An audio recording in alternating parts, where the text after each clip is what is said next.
Now, if you have not done the due diligence ahead of time to ensure that the person stepping into that role is well prepared, or even that the organization is well prepared, what you can have is a situation where there's a bit of disruption, destabilization, or even confusion within the organization. Or if you're in the corporate world and you recognize, wow, I really want to get experience in this department or that department, but my manager hasn't approached me for it, it is up to you to put up your hand and have the conversation with your manager or with HR or with whomever. It is up to you to put that on their radar. Welcome to the Leaders of Learning podcast. I'm your host, Ling Ling.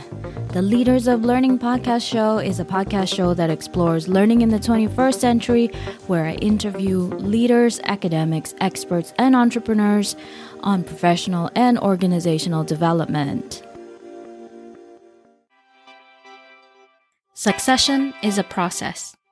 It's not a matter of handing over a title, a bunch of documents, or an entire department or business. When succession is done well, organizations become more resilient in changing times and employees become more united towards the long-term vision. However, most businesses struggle to find the right successor. Or their selected successor might be unmotivated, incompetent, or just never ready. So, what can we do to make succession successful? What do we need to consider if we want to hand over a business or role to our successor? Joining us is Rochelle Clarke, a global strategist and founder of Succession Strength. She brings nearly 20 years of strategy experience to help business owners overcome barriers to smooth succession transition.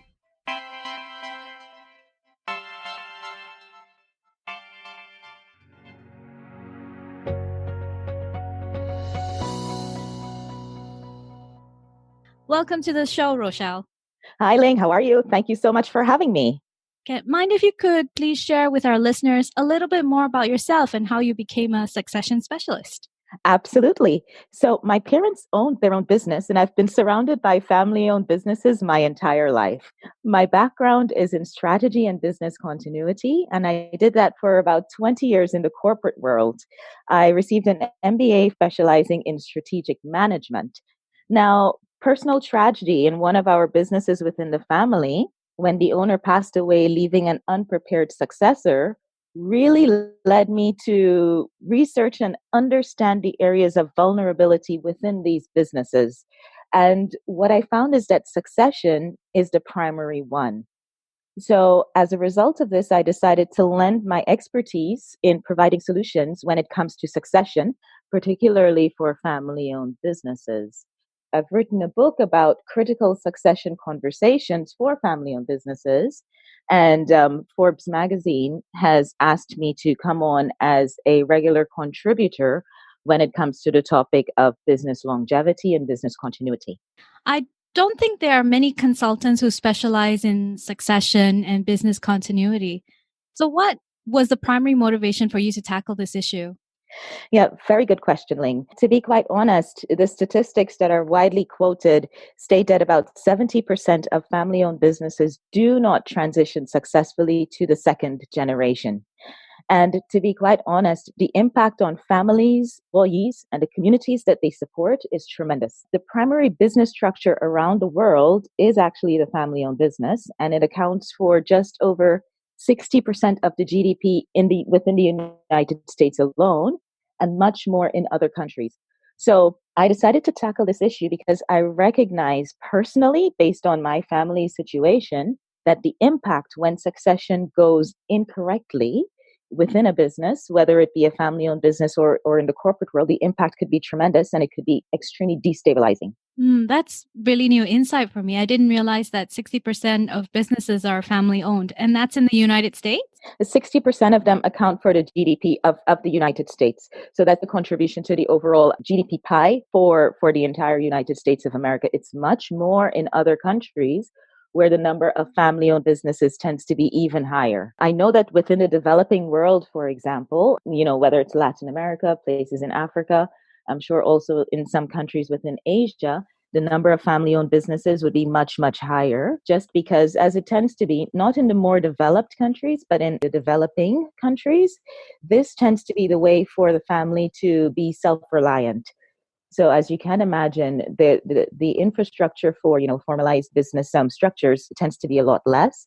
So this is where the family owned business really flourishes. I recall a few of my friends and their parents own pretty successful businesses. But when it came to passing along to my friends, none of them were really interested in taking on that business. They wanted to go out on their own and become independent and try to start something by themselves without having to rely on their parents. So I do recognize that within my own circle of friends and network. It's very common. It happens. It happens throughout the world. Do you see that happening in the corporate space as well, where you have, say, C-suite leaders trying to build a succession pipeline into their role, but they're unable to find the right one? Or if they find someone, it might not be a good fit? Absolutely. Within the corporate world, what you find is that within the C-suite, not only the C-suite, even levels below, you find members of the human resources team really try to enforce what is called bench strength. And by that, I mean ensuring that there are multiple levels of potential successors in the event that one role, for whatever reason, becomes vacant. This is a way to mitigate the fact that it is very possible that for whatever reason, a successor may not be willing, may not be ready. Maybe they decide to leave the company earlier than planned. And as a result of that, there can be a gap within the organization.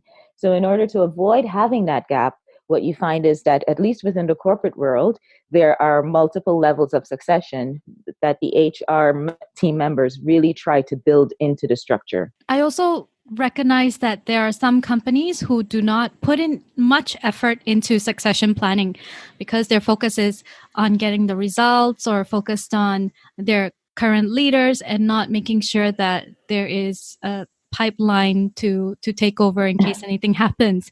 So if you had a chance to speak to these businesses and these companies, why do you think it's so important for them to prepare for succession?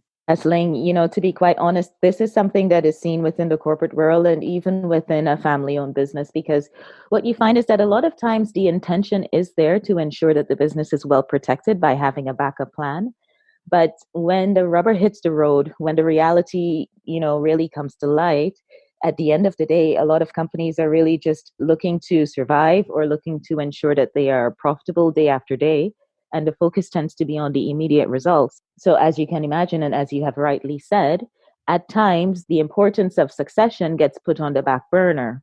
Without the correct preparation, what happens is that if it's a family business or if it's in the corporate world, what you find is that there comes a time when you need to fill a role and you need to fill it relatively quickly. Now, if you have not done the due diligence ahead of time to ensure that the person stepping into that role is well prepared, or even that the organization is well prepared, what you can have is a situation where there's a bit of disruption, destabilization, or even confusion within the organization. And this can actually lead to a slowdown in processes. And what you may end up doing is not setting your successor up for success. At the end of the day, that person stepping into the role might not have had the benefit of being really prepared for that role. And the fallout on the other team members, which I haven't even mentioned, can also be tremendous, because then you have existing people in the organization taking on elements of that role that maybe they didn't even have the bandwidth to support. So there are some definite negatives and some definite downsides to not preparing for succession properly. Oh, yeah. That sounds like a really huge downside if businesses don't prepare for succession, because you put in so much of effort to build your business. And if a key position is left vacant, it's only detrimental to the continuity of that business, be it in corporate or in as a family business. What do businesses need to consider when it comes to their succession planning? When it comes to succession, there are a number of things that need to be considered. First of all, it's very important that when you're thinking about a succession, or you're thinking about who is the right person to fill this role, it usually and it should start with a conversation. In a business, the outgoing owner needs to have the conversation with a potential successor to ensure alignment of goals and desires. But in the same way, in the corporate world, the manager needs to have the conversation with, the person on their team to ensure that the information is captured for employees in a process that's guided by human resources, by the human resources team. The importance of this is alignment. How do you start a conversation like that? Because I can imagine it's not an easy conversation to start. You can't just go like, "Hey, let's sit down and have a chat because I want to give my stuff to you." How does it happen? No, it doesn't usually happen like that. Although I think if you were to boil it down to get to a summary, it's essentially that.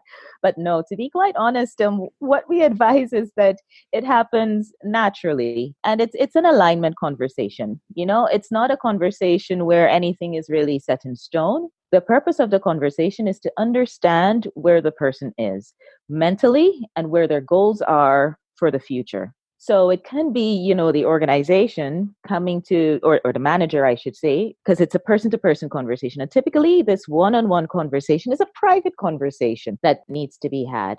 And it's the manager trying to understand what the goals, what the motivations, what the desires are of the employee so that those can be noted. Because at the end of the day, it's very important that those goals and those desires are built into whatever the person's next role is.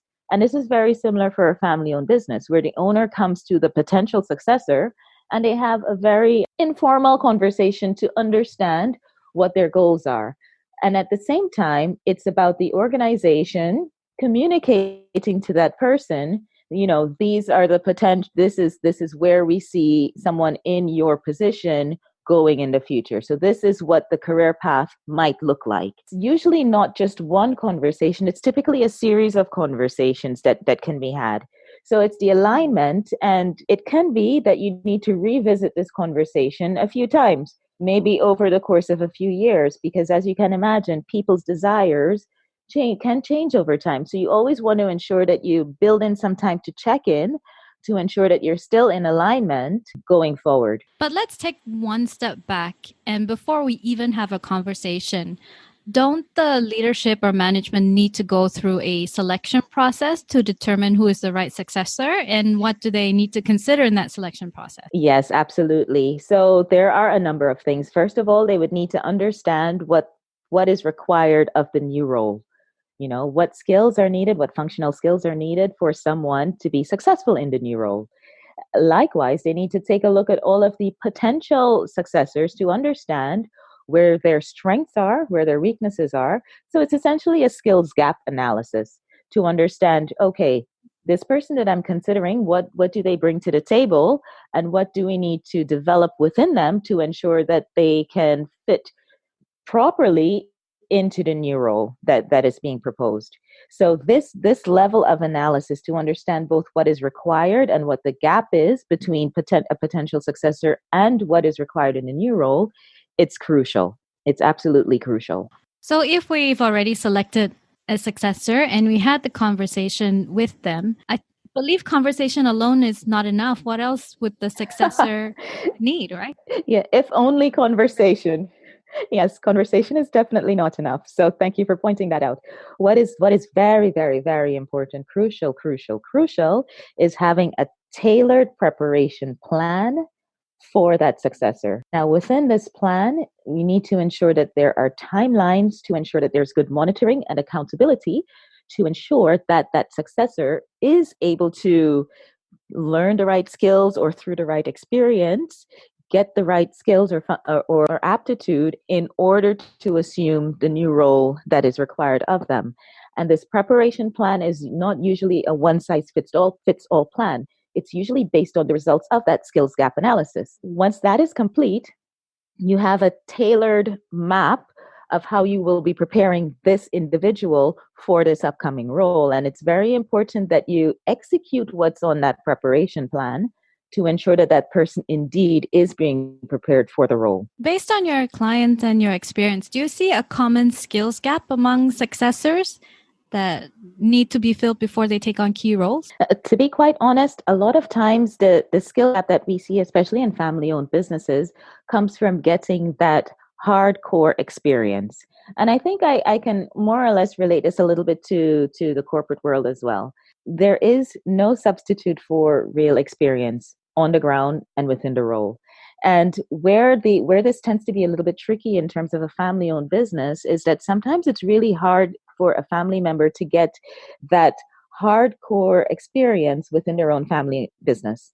So, what tends to happen in that case is that their preparation plan may include an element of getting outside experience at another firm, which is also what happened within my own family business, which was an accounting firm. The successor, being prepared, went to get full-time experience within one of the big four accounting firms. The importance of that is to learn the structure of working in a big organization, and that includes, the level of accountability that should be there, as well as the quality of work that should be produced. And that holds them to a different standard that may not be possible at times within a family-owned business. So that level of experience is really, really key. Earlier, I mentioned that I know some friends within my network itself who are tagged to inherit their family business. What happens when the successor themselves doesn't want to take over the business or the key role, but yet that they are selected to be the successor? What usually happens, or what would you advise businesses in such cases? Yes, Link, to be quite honest, what we advise is that in a situation like this, that means that there was a failure in that initial alignment conversation. Either it did not happen, or it was not complete, or elements of it were not taken into consideration.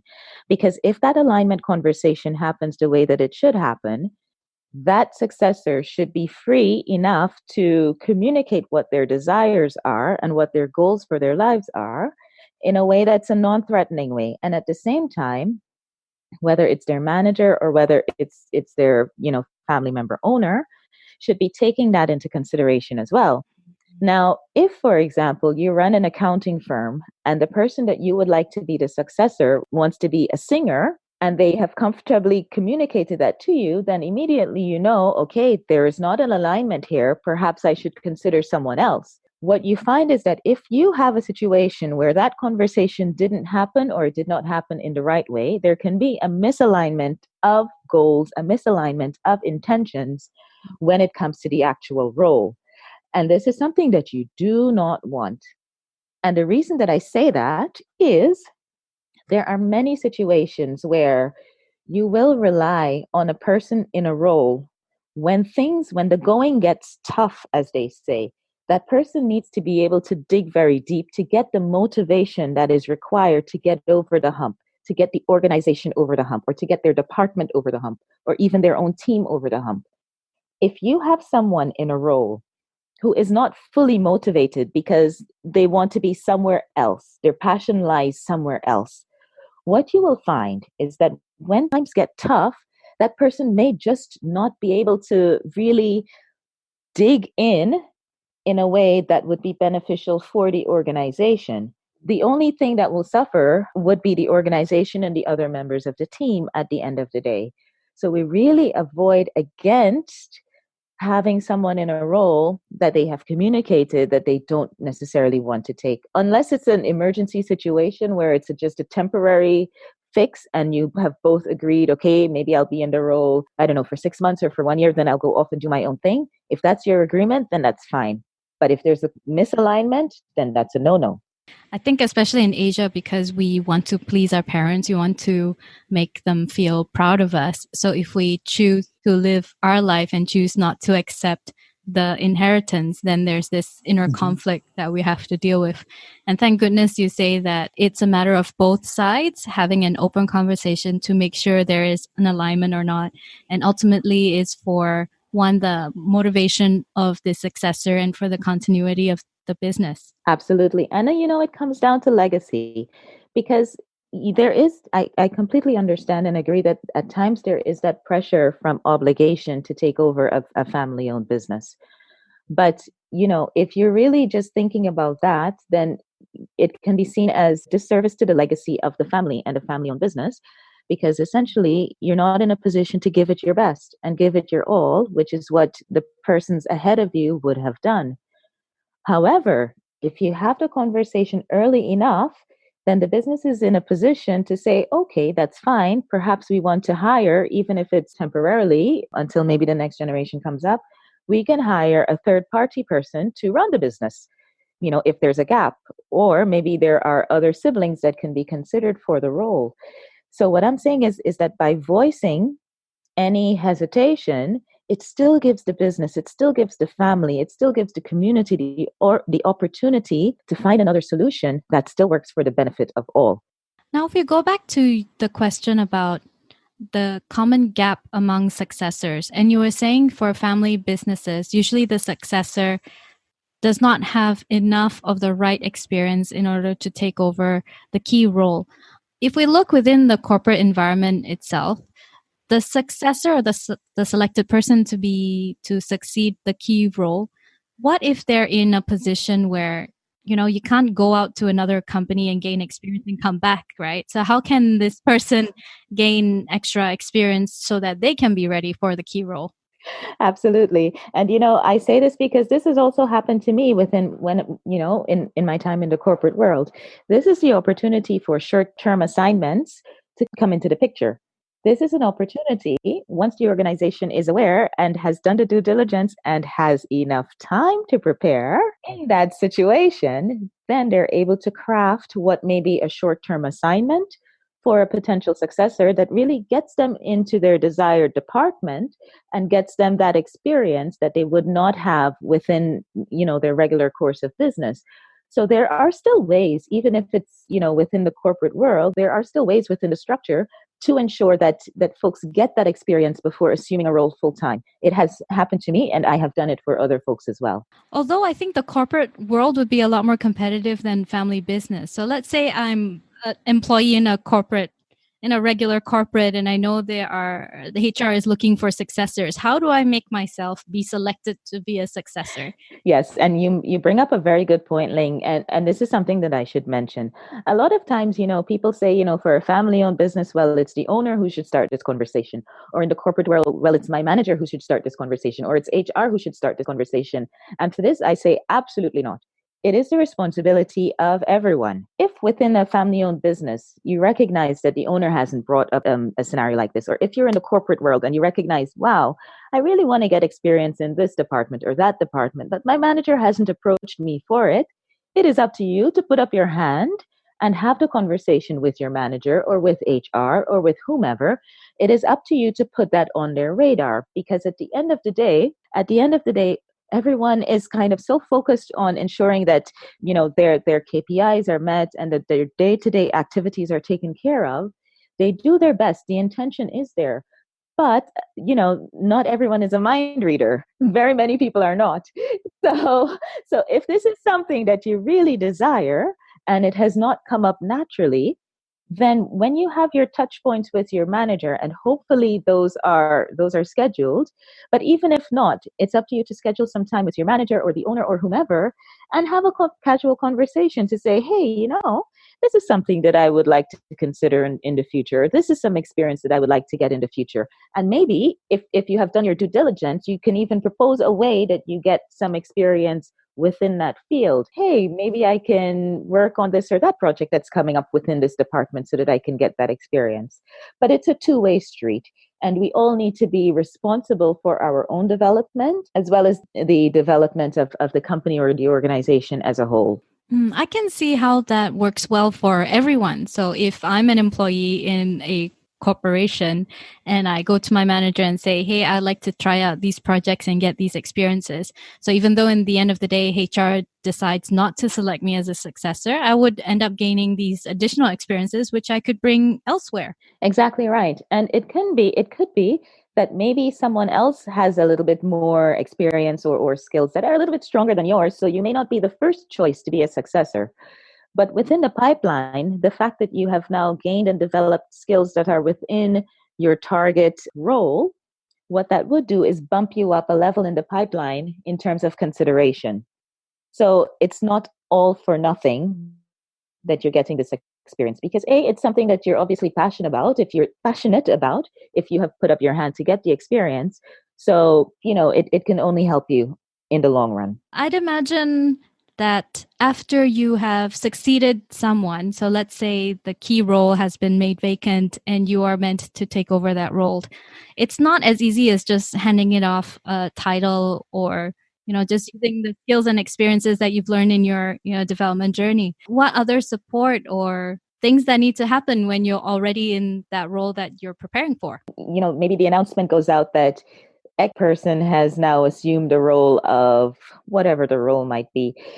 The journey is not over when that announcement goes out. Actually, the journey for that person more or less has now begun, because yes, they have done the preparation work, but this is where the rubber hits the road. This is when they're perhaps for the first time really engaging with their key stakeholders. No two personalities are alike, which means that maybe their management style is not the same as their predecessors.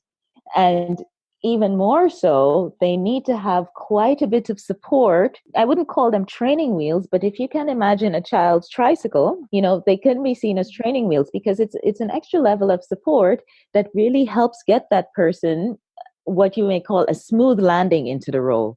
It's ensuring that they have, whatever support they need in terms of interacting and engaging with other key stakeholders. If there's a little bit of a functional gap still remaining, that is being filled as quickly as possible, and that they get the support in terms of filling that role. But what you don't want to do is just hand the keys over and exit, leaving that person to fend for themselves. I'm not saying that they will fail immediately, because, they can, at the end of the day, make their own way, but you want to set them up for success as much as possible. So ensure that support network is there to help them get a smooth landing. So for our listeners who are considering to start their own succession plan, what advice would you give them? Where can they start? Well, the first thing that I would say is start early. Start having these alignment conversations early. Perhaps there are people who are on your radar to be potential successors. Have the one-on-one conversations to ensure that you have that alignment. Communicate and communicate often. Don't avoid the tough conversations. Even if you think that the person may not want to assume the role, let it be something that they tell you so that you know for sure, so that you can go on to the next person. Never assume. At the same token, never count someone out who may have a desire to assume the role. So ensure that you're communicating often. I would also say that a succession plan should be a part of an overall business continuity plan, particularly for family-owned businesses that are so reliant on one or two key people. So ensure that you're not just saying, in order for this business to succeed, we will have one or two successors. Ensure that your business is fortified to move forward in the event of something major happening. And the last thing that I would say is seek advice. Just as you would call up a lawyer for legal matters or an accountant for your accounting, there are succession advisors who can guide you through the process if you need it. But you can only get this advice, and it's only valuable if you start the process early. Great. That's wonderful advice, Rochelle. If our listeners want to find you, how can they find you? Yes, they can get onto our website, which is www.successionstrength.com. And for the listeners who are from family-owned businesses, there's a free assessment that they can take on there to help determine whether there are potential issues within their company's own succession plans. And of course, they can email us, and the email address is info@successionstrength.com. Excellent. Thank you so much for your time, Rochelle, and for sharing all your nuggets and advice. You are more than welcome. Thank you so much for having me. That was Rochelle Clarke, a global strategist and founder of Succession Strength. We just spoke about preparing for succession. In our next episode, we will speak to Jay Kornat Surapat, a transformative facilitator and managing director of Transformagent Academy based in Bangkok, Thailand. We will talk about the transformative power of experiential learning.